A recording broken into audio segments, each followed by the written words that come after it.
Muy buenos días, familia querida. El tema del devocional de hoy, un banquete celestial. La lectura está en Mateo 14, del 13 al 21. Oyéndolo, Jesús se apartó de allí en una barca a un lugar desierto y apartado, y cuando la gente lo oyó, le siguió a pie desde las ciudades. Saliendo Jesús, vio una gran multitud y tuvo compasión de ellos y sanó a los que de ellos estaban enfermos. Hermanos queridos, en algún momento de nuestras vidas, el camino de seguir a Jesús nos va a llevar a través de un desierto. Le pasó a Jesús cuando inició su ministerio, se vio en un desierto y allí fue tentado. Y él escogió la escasez que comer el pan que le estaba ofreciendo Satanás, pan de desobediencia. Convertir una piedra en pan, usar su poder fuera de la voluntad de Dios. Y el Señor dijo, no solo de pan vive el hombre. También le pasó a Moisés. Él duró 40 años en el palacio de Faraón, pero el palacio no lo preparó para la obra a la cual Dios lo había llamado. Dios le lleva 40 años en el desierto. Y Dios tenía un propósito detrás de todo, porque luego vemos que a Moisés le tocó pastorear a un pueblo durante 40 años en el desierto. Antes de Moisés hablarle del Dios del desierto, de seguro que Moisés en aquellos 40 años vio la provisión de Dios.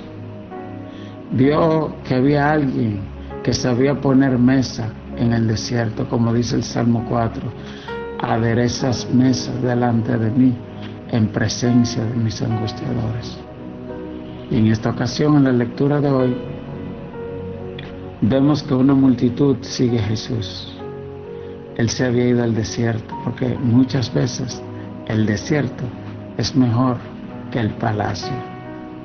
Jesús lo sabía, porque él era allí en aquel lugar apartado donde él se encontraba con el Señor. Y te voy a decir una cosa, el mejor lugar es donde está Dios, es donde está la voluntad de Dios, no donde nos dirijan nuestros deseos y nuestras pasiones.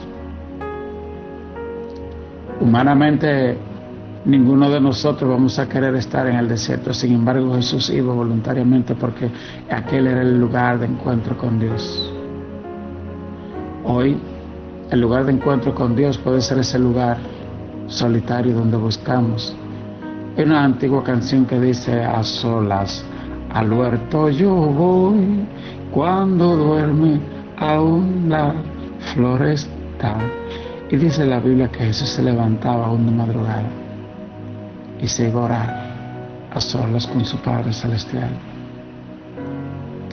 Es importante ejercitar la disciplina de la oración, del ayuno y de la lectura bíblica. Le llaman BOA, Biblia, oración y ayuno.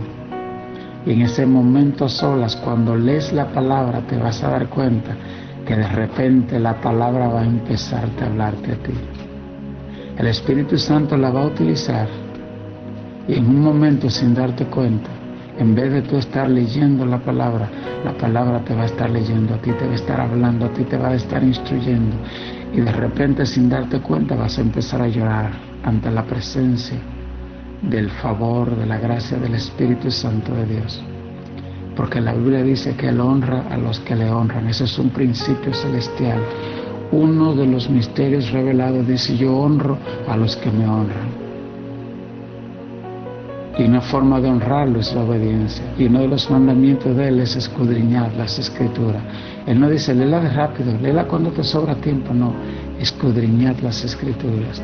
Y si tú tienes tiempo, si sacas ese tiempo como Él lo hacía, para irse a un lugar desierto, para levantarte tal vez temprano cuando no tienes interrupción, para buscar en ese momento de intimidad. El lugar desierto es también el lugar de la escasez. Y el salmista David, quien primero le tocó estar en un desierto antes que en el palacio, él cuando estuvo en el palacio compuso este Salmo el 63 que dice: Dios, Dios mío eres tú, de madrugada te buscaré, mi alma tiene sed de ti, mi carne te anhela, en tierra seca y árida, donde no hay aguas, para ver tu poder y tu gloria, así como te he mirado en el santuario. David sabía que ya sea en el santuario, que ya sea en el desierto, él podía ver la gloria de Dios. El desierto es muchas veces el lugar del sufrimiento donde nos toca llorar. Y David le tocó vivir un tiempo en el desierto, en angustia, en persecución. Y parece que derramó muchas lágrimas, porque en uno de los salmos escribió: pon mis lágrimas en tu redoma. ¿No están ellas escritas en tu libro? La redoma era un recipiente transparente que había en el altar, donde la gente que iban a orar al altar del templo recogían sus lágrimas y las dejaban allí. Y allí estaban las lágrimas de las personas que habían ido a orar y a gemir. Y siempre estas lágrimas estaban delante de la presencia de Dios. Pero ahora David estaba en el desierto y no había ninguna redoma que pudiera recoger, solamente la arena que rápidamente desaparecía las lágrimas. Pero David le dijo a Dios: pon mis lágrimas en tu redoma. Aunque la arena parezca que está desapareciendo sin rastro cada una de mis lágrimas, yo sé, aleluya, que hay un propósito en medio de esto. Yo sé que Jehová cumplirá su propósito en mí. Como dijo el apóstol Pablo, yo sé en quién he creído. Aquel hombre vio a Dios cuando lo derribó de su cabalgadura y estuvo dispuesto a servirle el resto de su vida, sin importar el desierto, sin importar la miseria, la abundancia. Él dijo: todo lo puedo en Cristo que me fortalece. Estoy enseñado para pasar necesidad como para tener abundancia. En todo estoy enseñado para servirle sin importar. Así que esta gente sigue a Jesús al desierto.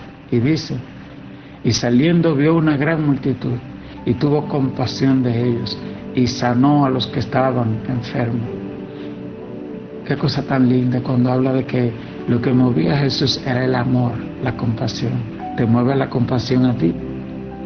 ¿Qué haces cuando ves una persona en necesidad? Alguien en un hospital que necesita tu visita, o que tal vez necesita tu ayuda económica. Dice que cuando vio a los enfermos, tuvo compasión.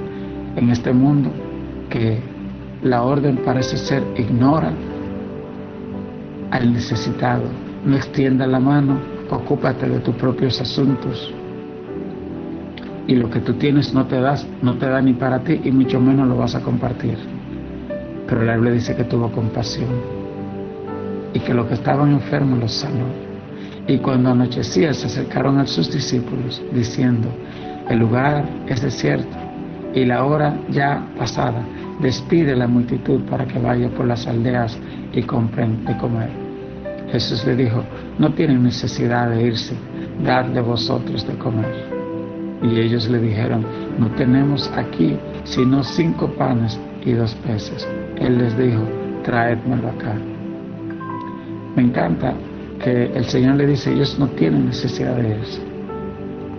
Y yo no sé si a alguien el Señor le dice en esta mañana: tú no tienes necesidad de irte, tú no tienes necesidad de descarriarte, tú no tienes necesidad de prostituirte, tú no tienes necesidad de abandonarme, porque yo soy tu proveedor, yo soy tu ayudador. No tienes necesidad de estar en tristeza, en depresión, no tienes necesidad. El Señor a alguien le dice, no tienes necesidad. Dice la palabra que había una viuda que un día le dijo al profeta, no tengo nada. Y el profeta le dijo, ¿qué tienes? Y dijo, bueno, me quedo un chin, tengo unas vasijas, me quedaba un chin de harina y voy a hacer una cosita y una vasija vacía. Y él dijo, busca más vasijas. Donde ella creía que había necesidad, el Señor le dijo, a ti lo que te falta es vasija. A ti lo que te falta es donde echar todas las provisiones que vienen en camino para ti. Y yo no sé si también a ti te dice el Señor, no digas que tengo necesidad. No llames con tu boca la necesidad. Tenemos que trabajar, tenemos que esforzarnos duro, pero al final, lo poco que tenemos, eso es lo que Dios necesita. O muchas veces cuando no tenemos nada, Dios nos lleva ahí para entonces mostrar su milagro. Aquella viuda tenía un poquito de harina, pero el profeta le dijo, sabes, tienes que entregar la harina, porque mientras tengas eso, te vas a aferrar con eso y vas a tener esa mentalidad de escasez y que eso es todo lo que tienes. Invierte eso que tienes. Confía en Dios. Y dice la Biblia que vino respuesta de Dios. En el caso de este niño, que tenía su mesada, sin su merienda, 5 panes y 2 peces, él tuvo que entregarlo. De alguna manera, la Biblia no da detalles si fue que los discípulos se lo pidieron o fue que este niño tuvo tanta fe que fue y lo entregó en la mano de los discípulos. Por eso la Biblia nos dice que tenemos que tener fe como un niño. ¿A quién se le ocurre dar 5 panes y 2 peces para una multitud de 5,000 hombres, sin contar las mujeres y los niños? Tal vez habían unas 12,000 personas. Pero ese niño estuvo dispuesto a despojarse de lo que él tenía. Y cuando le dan la noticia a Jesús que un niño había aportado esto, pues dijo, tráetelo acá. Y entonces mandó a la gente a recostarse sobre la hierba, y tomando los 5 panes y los 2 peces, y levantando los ojos al cielo, bendijo y partió y dio los panes a los discípulos y los discípulos a la multitud, y comieron todos y se saciaron y recogieron lo que sobró de los pedazos, 12 cestas llenas. Y los que comieron fueron como 5,000 hombres, sin contar las mujeres y los niños. Otro principio que vemos aquí es la gratitud. Fíjese cómo lo primero que el Señor hace es bendecir los panes, alzarlo al cielo, dar gracias a Dios. ¿Qué quiere decir? Que tenemos que ser agradecidos. Cada vez que usted vaya a comer algo, cada almuerzo, dale gracias a Dios. Porque tú dirás, bueno, fui yo que me lo gané. No, fue Dios que te dio la provisión, la fuerza, la salud, el sol, el aire, el agua, todo es de Dios. Entonces eso nos hace ser agradecidos. Y Jesús, siendo Dios, pero dándonos el ejemplo de cómo debemos ser los hombres, da gracias a Dios. Que el Señor nos ayude a ser compasivos, a ser misericordiosos. Te alabo, Señor, por tu misericordia hacia los hombres y por tu providencia, pues suples todas nuestras necesidades. Obedeceré a tu voz, pidiéndome que provea alimento para los demás, ofreciéndote lo que tengo en mis manos. Quizás no es mucho, pero sé que lo utilizarás con poder para alimentar y dar vida espiritual y física a las almas hambrientas. Dios le bendiga y le guarde, familia querida. Gloria al Señor. Meditaba yo sobre la compasión, esa cualidad que quizás nos hace distinto de los demás seres vivos. Nos ayuda a poder extender la mano al necesitado, y aprendemos de Cristo, que siempre ha tenido compasión de la humanidad, por eso vino a salvarnos. El Señor nos ayude que en este día podamos mostrar compasión con aquel que necesita una ayuda, una mano. Dios te bendiga, Dios te guarde, y que Dios te dé nuevas fuerzas a ti y a mí para ser compasivos y misericordiosos con otros. Que tengan un feliz día.